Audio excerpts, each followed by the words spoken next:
Friends, कैसे हैं आप लोग? आई होप आप लोग ठीक होंगे और आप लोगों की केवीएस पीआरटी डेमो से रिलेटेड प्रिपरेशन बहुत अच्छी चल रही होगी।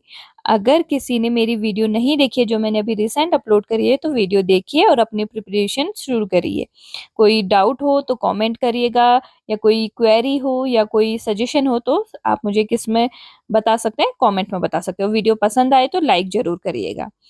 अब देखिए, हमें ना ये नहीं पता कि जब हम इंटरव्यू की प्रिपरेशन कर रहे हैं तो जो पैनलिस्ट होंगे, जो पैनल के सामने हम जाएँगे, वो हमसे क्या क्वेश्चन पूछेंगे, ये किसी को भी नहीं पता और ये हम जान भी नहीं सकते। लेकिन देखिए, हम इतना गेस कर सकते हैं कि जो चीज़ें हमारे आस-पास चल रही हैं या जो इम्पोर्टेंट है या जो एजुकेशन डिपार्टमेंट से इम्पोर्टेंट है, उससे रिलेटेड क्वेश्चन हमसे पूछे जा सकते हैं। तो ऐसा ही एक टॉपिक है एनएएस। अब एनएएस है क्या? क्यों पैनलिस्ट इससे हमसे क्वेश्चन पूछ सकता है, या फिर हमें ये क्यों जानना है? तो इन सब की चर्चा जो है हम किस में करेंगे? इस वीडियो में करेंगे। अगर आपको वीडियो पसंद आएगी तो लाइक करिएगा और कुछ भी क्वेरी तो कमेंट ज़रूर करिएगा। अब देखिए, एनएएस का फुल फॉर्म है नेशनल अचीवमेंट सर्वे। जो आप देख रहे होंगे, नेशनल एन आपका national, A achievement and S survey. Simple सी बात है कि कोई बताने की इतनी ज़रूरत है नहीं। तो एनएएस का फुल फॉर्म है नेशनल अचीवमेंट सर्वे। तो ये क्या है ना, आप देखिए जो हमारी गवर्नमेंट है और जो हमारा एजुकेशन डिपार्टमेंट है, इसके साथ कुछ जो ऑर्गेनाइजेशन होती हैं जो किसी देश को विकसित बनाने में, डेवलप बनाने में जो क्या करती है, भाग लेती हैं, जिनका काम होता है कि वहाँ की शिक्षा, स्वास्थ्य और वहाँ का जो लोगों का रहन-सहन वो सब ठीक हो, जैसे डब्ल्यूएच हो गया, यूनिसेफ हो गया। तो क्या करते हैं, ये सब मिलके हमारी शिक्षा के लिए कुछ स्कीम बनाते हैं। जैसे आपने देखा होगा कि जो हमारी गवर्नमेंट है, वो स्टेट में, यूनियन टेरिटरी में और आपके पूरे देश में क्या करती है, एजुकेशन से रिलेटेड कुछ ना कुछ स्कीम आपकी क्या होती है, आती रहती हैं और जिनको स्कूलों में अप्लाई कराया जाता है। तो वो जो स्कीम है, वो स्कीम कितनी कारगर है? क्या वो उन स्कीम ने जो हमने ऑब्जेक्टिव दिए थे, जो हमने उद्देश्य दिए थे, क्या उन स्कीम ने पूरा किया? अगर उन स्कीम ने वो ऑब्जेक्टिव पूरा किया, तो भई हमारी स्कीम क्या रही? सक्सेसफुल रही। लेकिन अगर उन्होंने वो ऑब्जेक्टिव कंप्लीट नहीं किया, तो हमारी स्कीम क्या रही? हमारी स्कीम में कुछ कमी थी, या हम उसे अच्छे से अप्लाई नहीं कर पाए, या उसमें क्या कमी थी, ये हमें बताता है एनएएस। मतलब ये क्या करता है, गवर्नमेंट के द्वारा जो स्कीम लागू की गई हैं, तो उनका देखता है कि उनका सर्वे करता है कि ये, मतलब जो आपका, हम कहते हैं ना कि धरातल पे ये सही काम कर रही हैं या नहीं कर रही हैं। तो देखते हैं, NAS is a system level assessment, that is it summarise student achievement at national, state, union territory and district level. तो एनएएस क्या होता है कि बच्चों को लेता है और बच्चों का टेस्ट कराता है, ये कॉग्निटिव लेवल पे कराता है। तो उसके बाद ये देखता है कि अब ये स्टेट के, यूनियन टेरिटरी के, डिस्ट्रिक्ट लेवल पे, मतलब हर लेवल पे होता है, छोटे लेवल से, और पूरी हर डिस्ट्रिक्ट्स की एक फाइल बनती है कि उसमें पूरा डेटा होता है, उसके बाद पूरे नेशनल लेवल का बनता है। तो ये क्या करता है, असिस्ट करता है बच्चों को, कि उनका आकलन करता है कि उनको मैथ से रिलेटेड चीज़ें आती है नहीं, हिंदी से रिलेटेड जो उस एज में आनी चाहिए वो आती है नहीं, या आपकी इंग्लिश से रिलेटेड या साइंस से रिलेटेड, इन सब के बारे में क्या करता है, एनएएस सर्वे करता है। तो क्या कहता है, देखिए, many scheme in the field of education are implemented by the government throughout the country. कहाँ कहाँ, state, union territory and district में। What was the impact of this scheme and how successful were this scheme? NAS investigates this. तो NAS क्या करता है, इसको investigates करता है कि गवर्नमेंट ने जो स्कीम बनाई है, उनका जब धरातल पर अप्लाई किया गया तो बच्चों पे कोई इम्प्रूवमेंट हुआ या नहीं हुआ।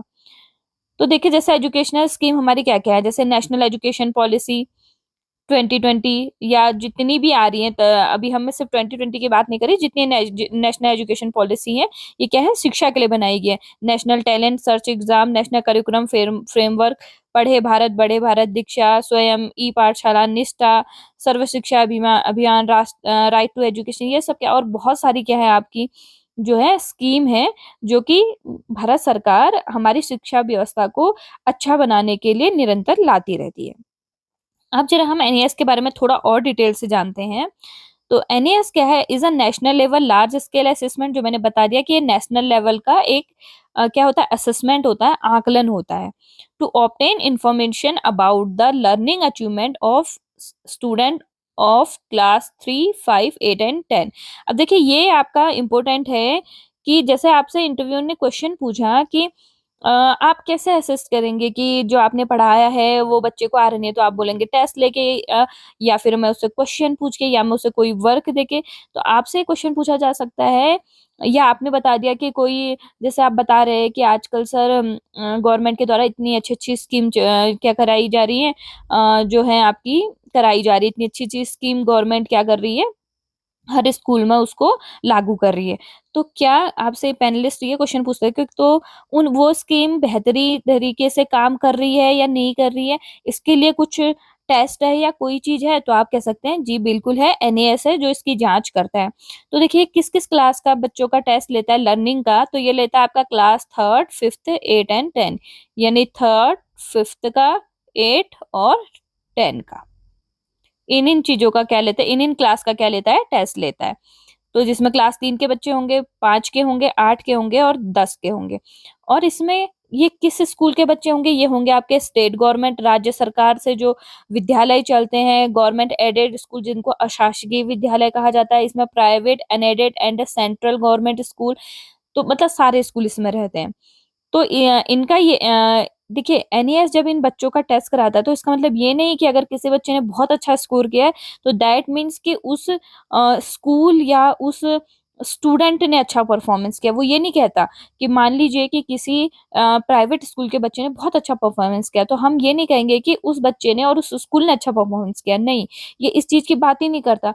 ये पूरे, अगर ये कक्षा 3 का एनईएस सर्वे कर रहा है या आकलन कर रहा है तो पूरे देश में जितने कक्षा 3 के बच्चे हैं ये सबका एक साथ करेगा आकलन। ये देखेगा कि कक्षा 3 के जितने, मान लिया उसने 3 लाख बच्चों का टेस्ट लिया तो 3 लाख बच्चों का एवरेज मार्क्स कितना आया? उन्होंने, क्या वो हिंदी पढ़ने में समर्थ थे? तो कितने बच्चे समर्थ थे? वो एक एवरेज निकालेगा। तब वो बात करेगा कि भारत देश में कक्षा 3 में पढ़ने वाले बच्चों की अगर हिंदी भाषा पढ़ने की बात की जाए तो इतने बच्चे पढ़ पाते हैं। मैथमेटिक्स में इतने बच्चे अच्छे हैं, साइंस में इतने बच्चे अच्छे हैं, ईवीएस में इतने बच्चे अच्छे हैं। तो इसकी बात करेगा। ये किसी पर्टिकुलर स्कूल को या बच्चे को ये हाइलाइट नहीं करता कि इसके मार्क्स ज़्यादा हैं, इसके मार्क्स कम हैं। जैसे आप ये देखिए कि क्लास 10th में जब रिजल्ट आता है तो हम देखते हैं कि कुछ बच्चे तो टॉपर आते हैं, कुछ फर्स्ट आते हैं, कुछ सेकंड आते हैं, कुछ थर्ड आते हैं। तो हम ये नहीं कहते कि इस स्कूल से ये बच्चे टॉपर आए। जनरली जब रिजल्ट आता है तो यही कहा जाता है। देखिए एनईएस ये नहीं करेगा, एनईएस उस पूरे 10th के बच्चों को फिर अलग और जगह सबको एक साथ लेके एक टेस्ट लेता है, एक आकलन करता है कॉग्निटिव लेवल पे और देखता है कि उस जो क्लास 10th में उनको हिंदी आनी चाहिए थी, मैथ्स आनी चाहिए थी, सोशल साइंस आनी चाहिए थी, अभी हम सब्जेक्ट भी देखेंगे, वो उनको आते हैं या वो उस लेवल का उनको ज्ञान है या नहीं है। इसका कहना ये है कि एनईएस जो ये आकलन करता है, ये क्यों करता है, ये आपको ये भी बता रहा है। तो एनईएस जब ये आकलन करता है, वो इसलिए करता है कि एक लार्ज स्केल पे डेटा कलेक्ट करता है। मान लीजिए कक्षा 3 के 3 लाख बच्चे या कक्षा 5 के, कक्षा 8 के अलग-अलग बच्चों पे ये क्या कर रहा है, आकलन कर रहा है। उसके बाद ये अपनी रिपोर्ट क्या करता है, प्रस्तुत करता है, प्रेज़ेंट करता है। तो इससे क्या होता है कि जो पॉलिसी मेकर्स होते हैं और जो आपके टीचर होंगे या फिर आपके जो भी एजुकेशन डिपार्टमेंट से रिलेटेड हैं या एजुकेशन से रिलेटेड कोई भी चीज़ करना चाहते हैं, तो वो इस डेटा को देखेंगे और देखेंगे कि कहाँ कमी है। हमें किस क्षेत्र में अच्छा काम करना चाहिए, हमें कौन से नए रूल अपनाने चाहिए, हमें कौन से नए लॉज़ बनाने चाहिए एजुकेशन के लिए या हमारी कहाँ, जो हमारी स्कीम है उनमें कहाँ कमी रह जा रही है। तो उनको वो लोग ठीक कर सकेंगे इस डेटा के माध्यम से। मान लीजिए इस डेटा से ये निकल के आता है कि हिंदी भाषा में बच्चे बहुत गंदा प्रदर्शन कर रहे हैं। तो क्या होगा कि हिंदी भाषा में अगर बच्चे गंदा प्रदर्शन कर रहे हैं तो जो स्कीम आएगी वो, या जो अब वर्क होगा वो हिंदी भाषा पे होगा कि बच्चे उस पे अच्छी ग्रोथ करें।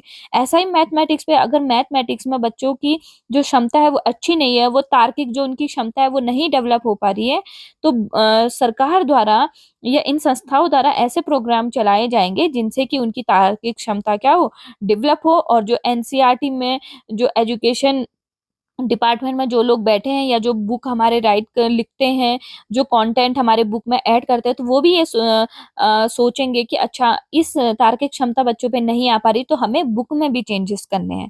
तो ये उनके लिए बहुत ज़्यादा हेल्पफुल है और एज़ वेल एज़ ये किनके लिए, टीचर के लिए भी बहुत ज़्यादा हेल्पफुल है। क्योंकि टीचर अगर ये जान लेगा कि अच्छा बच्चों में क्या है कि क्लास 3rd के बच्चों में इस लेवल में जैसे हिंदी नहीं आ रही, मैथ्स नहीं आ रही, ये चीज नहीं आ रही, तो वो उस चीज पे क्या करेगा, मेहनत करेगा। क्योंकि देखिए जो एजुकेशन डिपार्टमेंट में जाते हैं वो एक टीचर ही होते हैं, टीचर से या उससे हायर पोस्ट से होके जाते हैं, तो वो कहीं ना कहीं जब उनको इन चीज की नॉलेज होगी तभी तो वो एक अच्छा लॉ, एक अच्छी स्कीम हमारी जो सोसाइटी है, हमारी जो कंट्री है, उसको क्या कर पाएंगे, दे पाएंगे। अब देखिए जो आपका एनएएस हुआ था ये 2021 में हुआ था, जो इसका सर्वे हुआ था, तो इसमें क्या होता है, आपका जो language mathematics and environment studies for class third and five, तो क्लास थर्ड एंड फाइव के लिए जो ये क्या करते हैं, असेसमेंट करते हैं, कॉम्पिटेंसी बेस्ड जो असेसमेंट करते हैं, ये किस पे करते हैं, लैंग्वेज भाषा पे करते हैं, गणित पे करते हैं और इन्वायरमेंटल स्टडीज पे करते हैं, इन तीन चीजों पे करते हैं। और क्लास एट्थ में ये करते हैं आपका language mathematics science and social science, class eighth में करते हैं। और आपका टेंथ के लिए ये modern Indian language mathematics science social science and English, class tenth में इस चीज का असेसमेंट करते हैं। तो आपसे क्वेश्चन तो पहला ये पुटअप हो सकता है कि एनएएस किन किन क्लास का जो क्या करता है, असेसमेंट करता है, तो क्लास थर्ड का, फिफ्थ का, एट्थ का एंड टेंथ का। क्लास थर्ड में किस सब्जेक्ट का असेसमेंट करता है, तो मैथ्स, लैंग्वेज, इन्वायरमेंटल साइंस। और एट्थ में ये करता है आपका किसका, लैंग्वेज का करता है, मैथमेटिक्स का करता है, साइंस का करता है, सोशल साइंस का करता है, 4 सब्जेक्ट। और टेंथ में ये करता है कोई Indian language, modern Indian language, mathematics, science, social science and English. तो टेंथ में ये 5 सब्जेक्ट का करता है। तो 3, 4 एंड 5 का बनता है। क्लास थर्ड फिफ्थ में 3 सब्जेक्ट, एट्थ में 4 सब्जेक्ट एंड टेंथ में 5 सब्जेक्ट का करता है। तो ये था हमारा एनएएस के बारे में। तो अब देखिए एनएएस को कौन कौन, एनएएस को जो डिजाइन किया करा है मिनिस्ट्री ऑफ एजुकेशन, इसके साथ साथ एनसीईआरटी, एनसीईआरटी के साथ साथ जो मैंने कहा जो और ऑर्गेनाइजेशन होती है ये इसमें क्या करती हैं, काम करती हैं। तो जो एनएएस है, एनएएस का जो सबसे पहला सर्वे हुआ था ये हुआ था आपका 2001 में, सबसे पहला सर्वे हुआ था। 2001 के बाद इसका सर्वे हुआ 2021 में। तो आप अगर देखना चाहें तो 2021 की जो रिपोर्ट है वो उनकी इनकी वेबसाइट पे अपलोडेड है, आप चेक कर लीजिएगा। ये जो सर्वे करते हैं ये 3 साल के गैप में करते हैं। 2021 से पहले 2017 में हुआ था, 2017 के बाद 2021, और अब 2023 में एनएएस के बच्चों के एग्जाम होने वाले हैं, अभी हुए नहीं हैं या कहीं कहीं हो गए हैं, मुझे नहीं पता, लेकिन उत्तराखंड पे जहाँ पे मैं पढ़ाती हूँ वहाँ पे अभी एनएएस के एग्जाम नहीं हुए हैं, वो कुछ टाइम के बाद होने वाले हैं। तो जो एनएएस के एग्जाम हैं ये अब यहाँ पे होने वाले, तो ऑब्वियस सी बात है जब आप इंटरव्यू में जाएंगे तो ये लेटेस्ट बच्चों के एग्जाम चल रहे हैं, तो टीचर क्या कहते हैं इनको पता रहेगा, टच में रहेंगे, तो ऑब्वियस सी बात है आपसे इससे रिलेटेड क्वेश्चन आ सकता है। तो और ये आपके लिए आगे भी टीचिंग, अगर आपको फील्ड में या टीचिंग डिपार्टमेंट में आपको जाना है तो उसके लिए भी हेल्पफुल रहेगा। तो आपके इससे सबसे फर्स्ट क्वेश्चन होता है एनएएस, एनएएस का फुल फॉर्म नेशनल असेसमेंट सर्वे। सेकंड आपका इससे क्वेश्चन होता है कि कौन सी क्लास के लिए है, तो class third, fifth, eighth and tenth.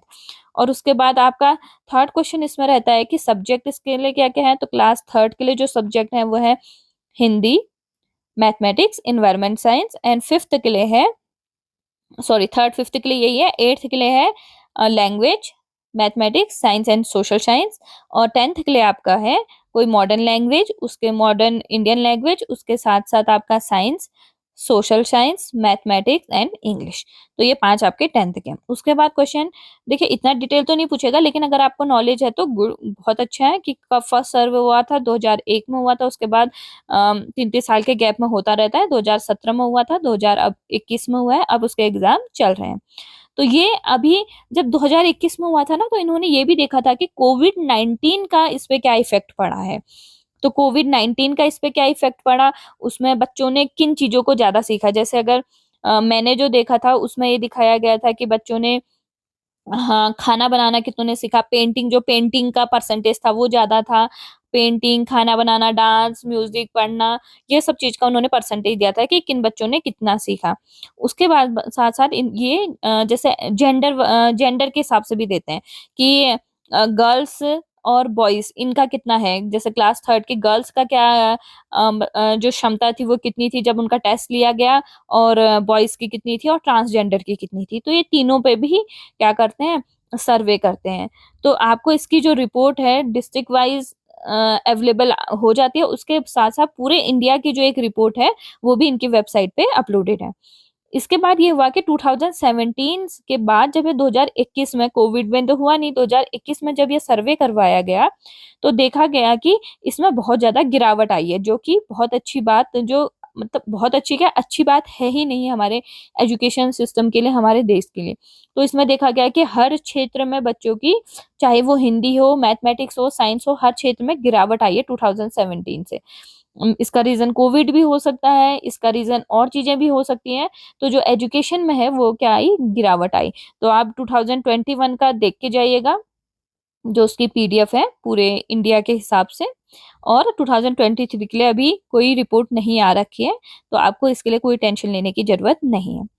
और इसके साथ आपको वीडियो कैसी लगी मुझे बताइएगा। ये एक छोटा-सा टॉपिक था हमारा एनईएस से रिलेटेड, डेमो टीचिंग से रिलेटेड वीडियो वीडियो आती रहेंगी।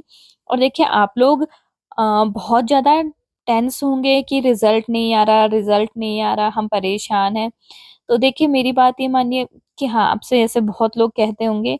देखिए वो आपका संघर्ष ही क्या, जिसमें आपको मतलब तपना ना पड़े, जिसमें आपको मेहनत ना करनी पड़े, जिसमें आपने इंतज़ार ना किया हो।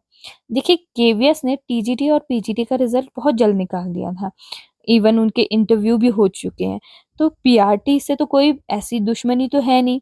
तो अंदर कुछ ना कुछ तो ऐसी चीज़ें चल रही होंगी ना, जिस वज़ह से केवीएस पीआरटी का रिज़ल्ट नहीं आ पा रहा है। उसका कोई ना कोई रीज़न तो ज़रूर होगा। क्योंकि भाई इससे लॉस तो केवीएस को ही है एक तरीके से।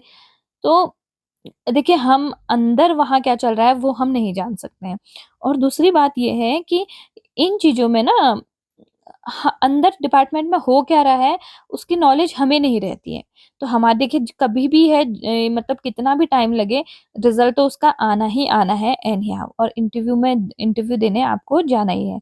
तो हम एक तरह से ये माइंड में आके जब भी रिज़ल्ट आएगा तो मैं तब तक मैं अपनी क्या करती हूँ, तैयारी कर लेती हूँ। ठीक है, अगर आपका रिज़ल्ट आए, अच्छा आए तो वेल एंड गुड, आपकी बहुत अच्छी तैयारी होगी। अगर रिज़ल्ट नहीं आया, अच्छा नहीं आया, तो आपकी दूसरी चीज़ के लिए बहुत अच्छी तैयारी हो जाएगी। देखिए कोई भी चीज़ वेस्ट नहीं होती है, कोई भी चीज़ बर्बाद नहीं होती है कि यार मैंने इतना कर लिया मेरा नहीं हुआ। तो ये सब चीज़ें सोचने की तो ज़रूरत ही नहीं है। और उसके बाद ऐसा होता है ना, अगर आपका सिलेक्शन होता है और आप इंटरव्यू के लिए जाते हैं, आपका लिस्ट में नाम आता है, इंटरव्यू के लिए जाते हैं, तो आप ये ज़रूर सोचिएगा कि आपने कितनी इस चीज़ के लिए मेहनत करी है, आपने कितना इसके लिए स्ट्रगल किया, आपने कितना वेट किया। भई आपने जब प्रिपरेशन की होगी, आप रात-रात भर पढ़ रहे होंगे, आप सुबह जल्दी उठ रहे होंगे, आपने कहीं घूमना छोड़ा होगा, आपने कहीं बाहर रेस्टोरेंट में खाना छोड़ा होगा, आपने दोस्तों के साथ जाना छोड़ा होगा, आपने अपना फ़ेवरेट शो छोड़ा होगा, आपने अपना शॉपिंग टाइम छोड़ा होगा, आपने कुछ भी छोड़ा होगा, आपने अपने दोस्तों के साथ बैठ के गप्पे मारना छोड़ा होगा, या कुछ भी आपने आपने सोशल मीडिया पे स्क्रॉल करना छोड़ा होगा, जब आपने एग्ज़ाम दिया। तो वो दिनों को याद करिए कि आपने इतनी स्ट्रगल की है, तो अब ये लास्ट मोमेंट पे हमें अपने स्ट्रगल को छोड़ना नहीं है। बस कुछ दिन और, रिज़ल्ट जब भी आएगा हम उसके लिए हमें तैयार रहना है। आप अगर रिज़ल्ट नहीं निकालते, हम ये सोच के चलते हैं ना कि केवीएस अगर रिज़ल्ट नहीं निकालता है या नहीं निकाल रहा है अभी, ऑब्वियसली वो तो निकालेगा ही, लेकिन केवीएस अगर अभी रिज़ल्ट नहीं दे रहा है जल्दी, तो कोई बात नहीं है, हम और तैयार हैं। आप हमें मौका दे रहे हो कि हम आपके सामने और बेहतरीन तरीके से खुद को प्रस्तुत कर सकें। आप हमें ज़्यादा समय दे रहे हो जिस वज़ह से हम अपने आप को क्या कर सकें, आपके सामने बेहतरीन तरीके से प्रस्तुत कर सकें, जिस वज़ह से आपके पास एक भी रीज़न ना हो हमें बाहर निकालने का। आपके पास एक भी डाउट ना हो कि हमारी टीचिंग स्किल पे। तो इस तरह से मेहनत करनी है। देखिए DSSB के भी एग्ज़ाम हैं, अभी और स्टेट पे टीचिंग के एग्ज़ाम हैं, तो आप मेहनत करते रहिए, कहीं पे छोड़िए मत।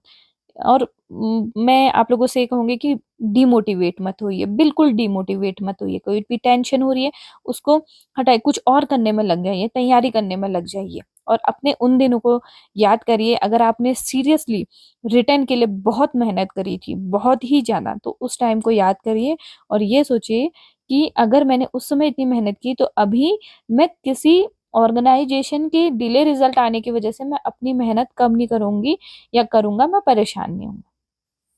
तो मेरी तरफ से आज बहुत बात हो गई है और वीडियो भी लंबी हो रही होगी, तो सिंपल सी बात, मेहनत करते रहिए, सफलता तो मिलनी ही है। और आप लोगों के एक एक छोटी सी बात और, आप लोगों ने कमेंट जो मैंने पोस्ट करा था उसके रिलेटेड वीडियो बहुत जल्द आएगी, और तब तक आप लोग वीडियो को देखते रहिएगा।